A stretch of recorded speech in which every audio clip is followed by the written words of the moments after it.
여러분 안녕하십니까? 이어서 광주 MBC 뉴스데스크입니다. 제21대 대통령 선거 사전투표가 다가오는 목요일과 금요일에 진행됩니다. 대통령이 파면으로 2년 먼저 치러지는 조기 대선을 앞두고 지역의 유권자들은 어떤 대통령을 원하고 있는지 주현정 기자가 시민들의 목소리를 들어봤습니다. 21대 대통령 본투표까지는 열흘도 안 남았습니다. 당장 이번 주에는 사전투표가 시작됩니다. 앞서 치러진 3번의 대통령 선거에서 모두 전국 최고 투표율을 기록한 광주. 더불어민주당은 다가오는 대선에서도 적극적인 투표권을 행사해 강력한 국민주권 정부를 탄생시켜달라고 호소했습니다. 여러분이 함께해 주셔야 이깁니다. 당연히 이기는 선거는 없습니다. 우리가 방심을 하고 저희들이 결집할 시간을 줘서는 안 됩니다. 국민의힘은 취업과 창업 육성 공약을 앞세워 대표적인 부동층, 청년 표심을 공략했습니다. 기업하기 좋은 나라, 경제 살리고 일자리 창출해서 가장 잘 사는 대한민국으로 만들자고 첫 번째 유로 공약을 하셨습니다. 지역 유권자들은 혼란한 전국을 빨리 수습할 인물이 대통령으로 선출되기를 기대하고 있습니다. 나라가 편하게 오고 양심 옳은 사람 뽑고 해야지. 어찌 우리 국민들이 살게. 억지로는 못 사. 대통령이 잘해왔어. 무엇보다도 새 정부가 먹고 사는 문제부터 해결하기를 바랐습니다. 경제가 살아나면 훨씬 좋죠. 우리 서민을 위해서, 중산층을 위해서. 청년들의 최대 관심 역시 양질의 일자리입니다. 졸업하기 전에 빨리 취업을 하는 게 관건인데 일자리, 청년들이 만족할 수 있는 일자리가 많이 만들어졌으면 좋을 것 같습니다. 국민을 위해서 국민을 가장 먼저 생각할 줄 아는, 대한민국을 살릴 줄 아는 사람이 되어달라고 하고 싶어요. 어떤 분야에 좀 집중했으면 좋겠어요? 전 경제 쪽으로 조금 집중해 주셨으면 좋을 것 같아요. 분야를 봉합하고 경제 활성화에 나설 참 일꾼 누구일지 선택의 시간이 다가오고 있습니다. MBC 뉴스 주현정입니다. 국내 체육 인재를 육성하기 위한 종합교육연수시설인 체육인재개발원이 장흥군에 조성됐습니다. 하지만 준공된 지 반년이 다 되어가도록 문을 열지 못하고 있는데요. 이유가 무엇인지 최다훈 기자가 취재했습니다. 체육인재 양성을 위한 핵심 시설로 추진된 대한민국 체육인재개발원. 지난 2020년 2월 장흥군이 유치를 확정하고 대한체육회가 2022년 3월 착공에 들어갔습니다. 11,000여 제곱미터 부지에 교육동, 숙박동 등 3개 동의 신축 건물을 짓는 등 모두 415억 원의 예산이 투입됐습니다. 그로부터 2년이 지난 지난해 말 건물은 완공됐고 임시 사용 허가도 났습니다. 대한민국 체육인재개발원이 준공된 지 어느새 반년이 다 돼가지만 아직도 운영되지 않고 있습니다. 가장 큰 이유는 운영 예산. 건물의 완공 시기에 맞춰 준비됐어야 할 예산이 확보되지 않았기 때문입니다. 요청은 계속 되어 왔는데 정부안이나 국회안에 다 반영이 안 된 상황이라서 올해 초 대한체육회는 3월 개원을 공식 약속했지만 지켜지지 않았고 현재도 하반기 운영을 목표로 하고 있지만 그조차도 불투명한 상황입니다. 또 일단 하반기 중에는 최대한 진행을 해보려고 하고 있는데 아직까지 정확하게 구체적으로 예정된 건 없습니다.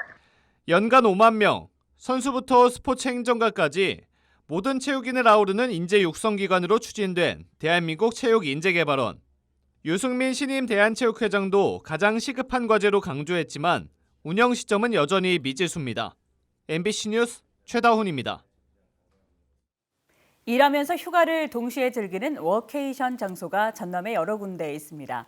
생활인구 유입을 위해서 전라남도가 타 지역 참가자에게 1박당 10만 원씩을 지원하고 있는데 저렴한 가격에 숙박할 수 있다는 장점에도 불구하고 인지도가 낮아서 고민거리라고 합니다. 보도에 김단비 기자입니다. 순천만 국가정원 인근에 위치한 전국 최초의 전통 한옥형 유스 호스텔입니다. 올 초 리모델링을 마치고 지난달 워케이션 장소로 거듭났습니다. 춘천만 에코초는 고풍스러운 한옥의 전통미와 현대적인 객실 환경과의 조화가 특징입니다. 전남 블루워케이션의 가장 큰 장점은 가격입니다. 성수기 기준 성인 2명이 2박을 했을 때 기존 숙박비는 14만 원. 하지만 워케이션으로 이용하면 3만 원만 내면 됩니다. 숙박시설마다 차이는 있지만 최저 9,900원으로 2박을 보낼 수 있고 비싸도 30만 원을 넘지 않습니다. 전라남도가 1박당 10만 원을 지원하기 때문입니다. 또 워케이션 참가자에게는 다양한 체험 프로그램에 참여할 수 있는 기회도 제공됩니다.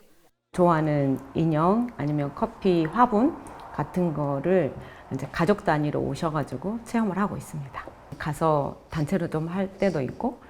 전남 블루워케이션은 현재 여수와 순천, 고흥, 구례 등 8개 시군에서 운영되고 있습니다. 전남에서도 맨 처음 워케이션을 도입한 여수의 경우 2023년부터 지난해까지 179개사에서 415명이 참가했습니다. 다만 아직 도입 초기라 워케이션에 대한 인지도가 낮다 보니 크게 활성화하지는 못하는 실정입니다. 생활인구 유입을 통한 지역경제 파급 효과를 기대하려면 대책이 필요하다는 지적도 나옵니다. 워케이션이 새로운 근무 형태로 자리 잡을 수 있도록 중앙부처의 제도 개선 등도 건의할 예정입니다. 전남 블루워케이션은 평일에 운영되며 자세한 내용과 신청은 전남관광재단 누리집에서 확인할 수 있습니다. MBC 뉴스 김단미입니다. 다음 달 3일 실시되는 21대 대통령 선거를 앞두고 투표용지 인쇄가 시작된 가운데 선거관리위원회가 진행 상황 점검에 나섰습니다. 전라남도 선거관리위원회는 오늘 투표용지 인쇄소를 직접 방문해 투표용지 인쇄와 포장 등 진행 상황을 직접 점검했습니다. 한편 선거관리위원회는 이번 대선 투표장으로 광주 357개소와 전남 806개소를 지정했습니다. 더불어민주당과 조국혁신당, 기본소득당, 소나무당 등 광주 지역 4개 당이 대선 승리를 위해 연대하기로 했습니다. 광주 지역 4당은 민주당 광주시당 선거연락소에서 기자회견을 열고 이재명 후보의 승리를 통해 내란을 청산하고 사회 대개혁의 시대를 열자고 주장했습니다. 또 비상계엄 사태와 내란 행위로 인해 발생한 헌정 위기 극복을 위해서는 각 당의 역량을 하나로 결집할 것이라고 강조했습니다. 금호타이어 광주공장 화재 복구가 장기화됨에 따라 2차 피해를 최소화하기 위한 광주시 차원의 특별 대책반이 가동됩니다. 광주시는 실무부서를 중심으로 금호타이어 화재 대책반을 구성해 주민 피해 접수를 받는 등 정확한 피해 규모 파악에 나설 예정입니다. 또 고용 불안을 호소하고 있는 근로자 2,350여 명에 대한 지원 대책을 마련하는 한편 구체적인 협력업체 지원 방안도 마련할 계획입니다. 한편 광주시는 금호타이어 측이 한평 빚그린 산업단지로 공장 이전을 공식화하고 신공장 착공 등의 절차를 선행할 경우에 현 공장 부지에 대한 용도 변경을 적극 지원할 계획인 것으로 전해졌습니다. 경기 불황이 장기화되면서 지난해 광주와 전남 지역의 법인세 징수율이 최근 5년 사이 가장 낮은 수치를 기록했습니다. 국세청 국세통계 포털에 따르면 지난해 광주지방국세청이 거둔 법인세는 광주 8,123억여 원, 전남 6,183억여 원으로 전년과 비교해 각각 31%와 7% 감소했습니다. 이는 코로나19 팬데믹 이전인 2019년 이래로 가장 낮은 것으로 제조업과 건설업을 중심으로 불황이 지속되고 국내 석유화학 경기 불황까지 겹친 때문으로 분석됩니다. 5.18 민주화 운동 당시 시민을 향한 발포 명령을 거부해 면직됐다가 취소된 고 안병화 치안감의 유족들이 퇴직연금 소송에서 승소했습니다. 언제 어디서나 내 손 안의 뉴스. 광주 MBC 뉴스 유튜브 구독으로 함께하세요.